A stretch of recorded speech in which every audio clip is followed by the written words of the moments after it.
VEDA Communications LLC. I'm here with political hopefuls, Vince Vince Duncan. and Chris Fernandez. and we had a very powerful discussion here centered around men's rights. Vince, lead us. Okay, so what we were talking about, we was talking about, Roe versus Wade. We were talking about what they call reproductive rights. And then we had a lady, she interjected that men don't have a right to tell them what to do with their babies, Okay. what to do with their bodies. And she was real strong in projecting what she wanted us to know. And then she went on to talk about what men should do so we couldn't reproduce. And so I was triggered by that when she said that because I thought about an incident that happened to me. I'm from a community on the other side of Fifth Ward called Groveland Terrace. And I was building some things in my yard one day, and one of the little neighborhood kids came to me. He was running track at one of our local high schools, and he says, Mr. Vince, he was crying when he was walking up my driveway. And he said, Mr. Vince, he said, I can't believe they can do this. He said, I'm black and my girlfriend Mexican. Okay. And her parents don't like me. And they want her to have an abortion. He said, but I don't want that. How can they just kill my baby? How can they just kill my baby, Mr. Vince? That ain't right. I want my child. How can they just do that? And so when we having this discussion about reproductive rights, when we having this discussion about the babies, I'm going to myself, well, for me politically, I speak for the life of the baby. Okay. I want to see the child live. And if the mom don't want it, we have a lot of safety nets for people who don't want to raise their children for whatever reason, and you don't even have to ask them why. But it was that teenage boy was saying, I can't believe it's legal for you to kill my baby. And so I'm just saying, as a man, they don't get the opinion of men on what's happening to their children. And that should be part of the conversation, going forward, that men have rights when it comes to their children, that we have to expand it beyond, what they think. A man should be able to say, I don't want you to kill my offspring. And that should be a part of the conversation. And right now, it's missing. And these new layers and new pages that should be added to these conversations. But it was a teenager. And I imagine that young man is probably 30 years old now. But he was 17 and he was devastated that it's legal to kill his kid. He couldn't believe it. Well, I was also in that conversation, and a lot of it I tried to clear up and let her know. The person that injected into the conversation was that, look, we know it's your right to choose as a woman. We know that life is precious for everyone. But in my saying to her was, if there is wrongdoing, criminality, there is deformation, there's medically something wrong with the child, there must be an option for the mother to choose whether this child should or should not be born. That's all I have to say. I love life. I love that the children are born. I love kiddos, love them a lot. I've taken care of my grandson. I believe 1,000%. But in what you're saying, Mr. Duncan, I believe that men, I guess, because society, women in general, have taken men's rights as a gimme, as something that's already established, and they don't need any more rights. Well, I would say let's redefine what those rights are. Thank you. Okay. And I'm going to take the mic here. And excuse us if we're running this particular microphone here, because this is an off-the-cuff discussion that happened behind closed doors, and now we're bringing it to the forefront here. And again, I am sitting with Vince Duncan, who is an independent candidate right here in Houston, Texas. And I'm sitting here with Chris Fernandez, who is a Democrat candidate, political hopeful. Both the political hopefuls here have very, I won't say opposing views, because they tend to agree more than they disagree, but there's certain key nuances in which there may be a lack of better discretion, what's the word I want to use? Slight difference. Yes, slight discretion. difference between the two. Again, men's rights is something that appears to be weighing heavy on the hearts of men all over the country, and abortion is one of those things. So let me ask you guys a question here. If you were to have a magic wand, and if you were able to change any law when it came to men's rights, or it could be abortion or other, what would it be? And we're going to start off with Chris here. Well, as far as those rights, I would say, okay, the power to choose and the power to want are one and the same. And I believe that the men nowadays can go ahead and make that decision whether I want to be part of this child's birth or I don't want to be child. I think that the father should have, prospective father should be awarded the same, the same outcomes, possible outcomes as the mom, and give them the right also to make their minds up whether, okay, yes, I want to be part of this child. No, I don't want to. And because I don't want to, I don't want the child to be born. Let's throw that back at them. How do we just get to choose that we got to pay child support? How can we just do that? I've had cases where I personally was a teacher at HISD, La Marcia ISD, and I had teachers that had to pay their ex-spouses child support. They did not like it one bit. They were very, very upset, very bitter. But that's so you can see that sometimes women don't get their way. I believe that child support is a two-way street. If the father can do it and the father can get away, the other part of this is if the father's paying child support, there's nothing that says he has to go see the child. There's moms that say, you have to come see the child. You have to. Or the dad is like, well, I'm paying child support. I don't need to be. That's also a choice that if the father wants to have that choice to see the child and be interactive with the child. Great. If he doesn't, great. That's his choice. But more than not, our society wants to make it that the father has to be involved with the young lady.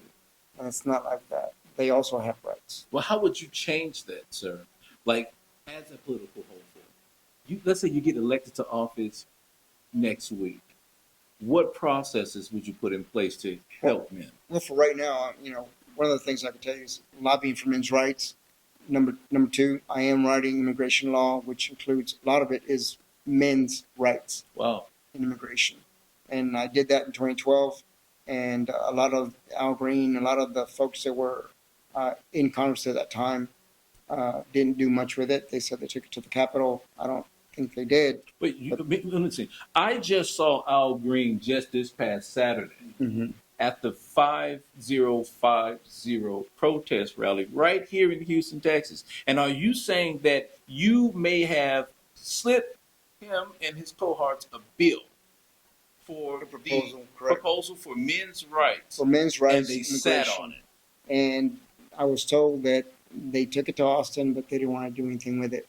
This time around, I'm taking it all the way to Washington, D.C., seeing how things are affecting men, especially those that are immigrants and undocumented. I'm going to make sure that someone listens. Wow.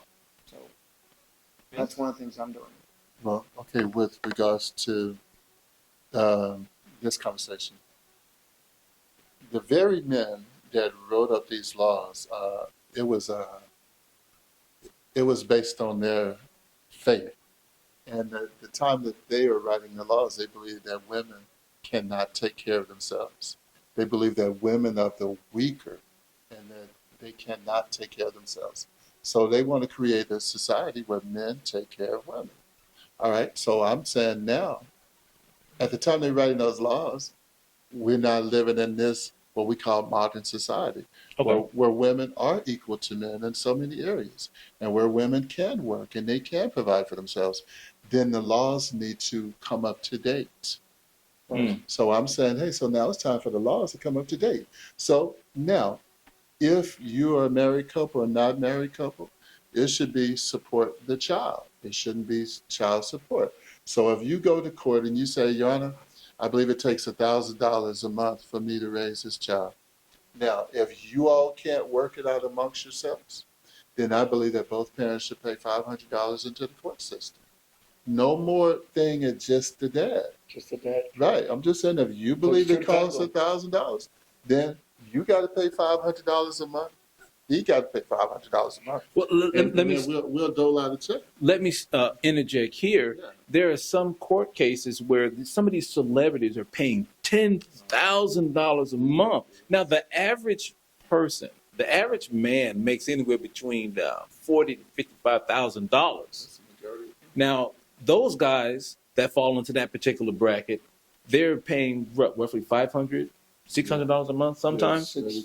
$650. If it's good enough for the average man to have $500, $600 payments, why on God's green earth would a celebrity have to pay a woman $10,000 a month, irregardless of the living conditions in which they previously may have had? Yes. Your thoughts, sir?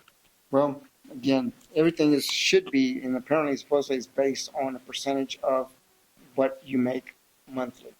From what I know, that's what it's based off of.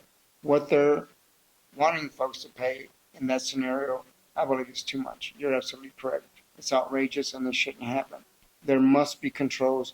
There must be known that we're in the modern era now, and with this administration, this economy, there's no way anyone's going to make it that much money. It's that much money. Your thoughts, sir? Yeah, I believe that the laws need to keep up with the times. Mm-hmm. You know, that's what I really believe. And I believe if it's our child, you should both pay. Okay? You should both have insurance on the child. If you think it should be $1,000 a month, then you got to pay $500. And you have to, if we're going to go into the court systems, it's equal now. All right? And I also think that you should build in visitation rights into the child support thing. So let's say, for example, if the man, in this case, is in arrears, then they have all kind of mechanisms to control that or to, you know, straighten it out. Hey, you got to pay this, or we're going to take your license, or we're going to take your passport, or you could, we'll garnish your wages, all these things, right? But if the man is not able to see his child, and if he's denied visitation, there's no mechanism for that. So I think that if the lady is not letting this man see his child, I believe in the very first time he is denied a visit, I believe they should just automatically be in court, not have to go through a whole process of filing this, that, and the other to enforce the visitation rights. I think they should be automatic. And I think that the state should act in the same fervor as they do to collect that money from them. Understood. Yeah, they should say, hey, you know what? If you denied him one time, here we have you in court. If you do this one more time, you could face jail time. Right off the beginning. Because we see all of the evidence of the breakdown in the family, and we see that it's upward to 86% of the people in prison are from fatherless families. This is true. And so they have proven that the experiment is not working. You know, so it's going to take two parents. It's going to take two people. But again, the men that wrote these laws didn't believe that women were capable of taking care of themselves. And time has proven that that is not true. So we should have modern laws for modern time. If it's our child, and if you want the state involved in it, then we both going to pay into the child support system. And then after you collect the check, then you should, the state should be able to audit to see how you're spending the money. You can't say it's for rent, because we both got to have rent. You got to, we're going to audit this. What are you spending the child support money on? You know, how does that money go to the kid? Is there anything you want to add to that, sir? Sure. Basically, you know, we're talking about men's rights. I believe they have a right to see their child if they're paying, wanting to give child support. They're following the rules, but then the mother still doesn't want them to have their last names, to have them visit.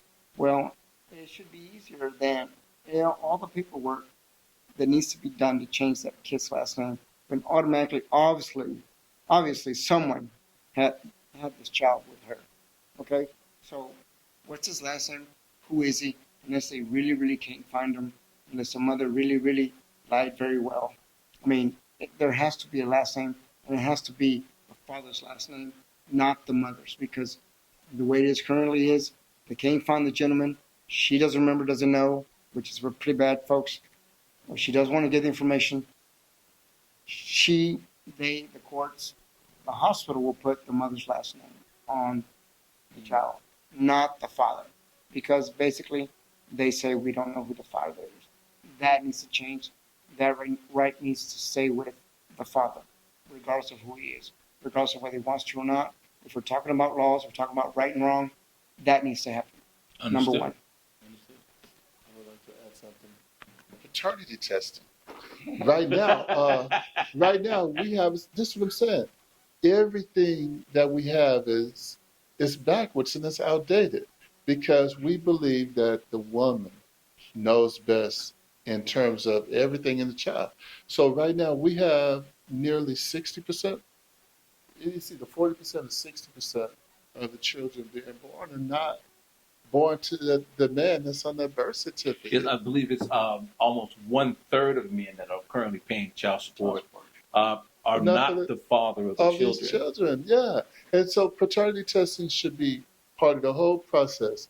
The minute that baby is born, before you give somebody a birth certificate, the paternity test should be done right there on the spot. Right there, and saying, hey, okay, right there. Yeah, right now, we don't, here's a paternity test. Hey, you're not the father, so you need to know that on day one. Yeah, so this is what I'm saying, man. The laws have to catch up to where we are. And with me being a political candidate and independent, I'm not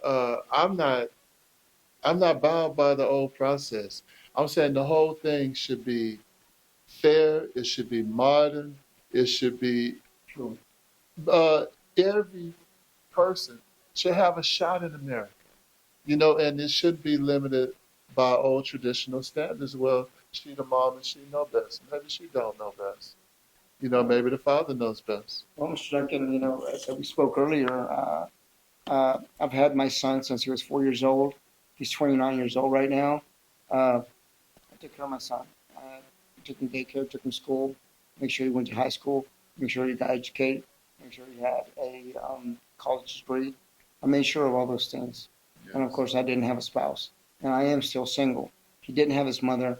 I kept my son since he was 4 years old. So I know, and I can tell you, society, women, it can be done.